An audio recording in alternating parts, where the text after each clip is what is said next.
Most of you will know Paul Kruger as the guy that started the Kruger Park in South Africa, where we keep all the animals today. And the other are the Kruger rands, the Kruger golden coins. And he was the president of the Transvaal Boer Republic, together with President Steyn, who was the president of the Orange Free State. Those two Boer republics resisted the might of the British Empire. Now you can imagine how serious this was.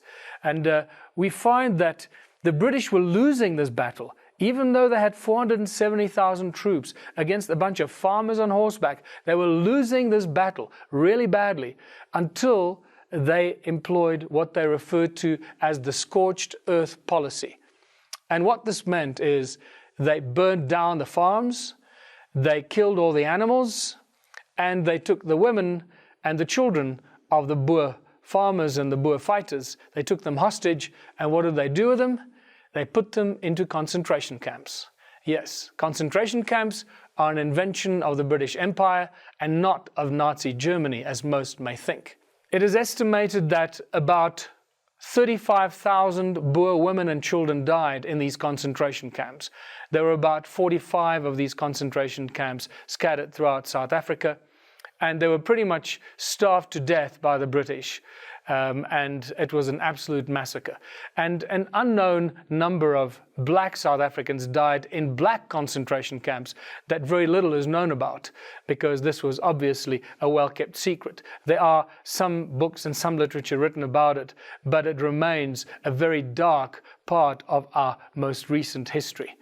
What is fascinating about this particular war is one particular day on the 26th of January 1900, which became known as the Battle of Speonkop, because on this one fateful day, on this one little mountain known as Speonkop, 3 world leaders were present.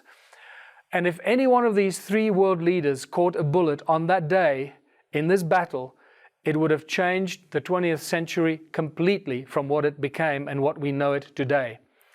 It became known as the bloodiest battle since, and more men apparently died in 1 hectare of land than any other war since then. Arguably the most prominent world leader present on this mountain and in this battle on this day was Winston Churchill. He was a young war correspondent for the British media, who was then taken captive captured by the Boer army. But the little bugger escaped, and he became known as the Brit who got away.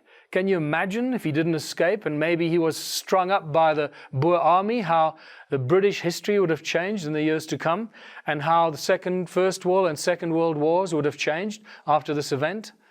The second critical world leader that was present on that same mountain, that same battle on that day, was a young Mahatma Gandhi, who was a stretcher bearer for the British troops.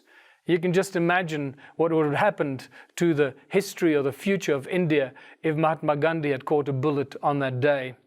And then finally, General Louis Botha, who was the general of the Boer army. Now, many of you would not have heard of him, but it is important to realize that only 8 years after he surrendered to the British Empire in 1902, 8 years later in 1910, he then became the first Prime Minister of the Union of South Africa. It was like the United States of Southern Africa, the Union of South Africa, and the Boer Army General that fought against the British became the Prime Minister of the Union of South Africa. Clearly, something strange was going on here, and a foundation was being laid for what was to come in manipulating the future wealth and the mineral wealth that came to the British Empire from this part of the world.